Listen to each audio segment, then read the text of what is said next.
Hello everybody, welcome back. Today as well here got to another video. In this video I'll show you how you can simply go ahead and delete your Roblox account. But before that, please do make sure to like our video, subscribe our channel, and yes, without any further delay, we'll simply go ahead and step into our video.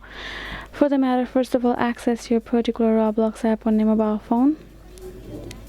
Go ahead, search it up, and now you can see this kind of a home interface you're gonna find right afterwards. Go ahead, tap on this option called option of like three dot icon below right corner, and this kind of options will appear for you in the box.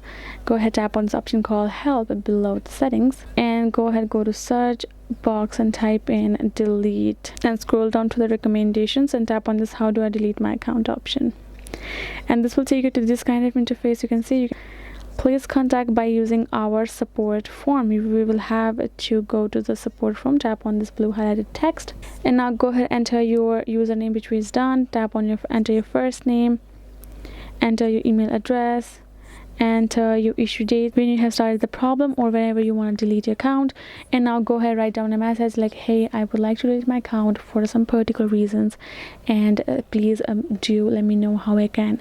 Tap on submit. Make sure to send this report again and again so they can get this report of yours up first than the others, and then consider and let you know the steps here in this email address and send you how you can delete it. So this will be it, guys. Hope this video was helpful to you all. Thank you so much for watching, and I'll see you guys in our next video.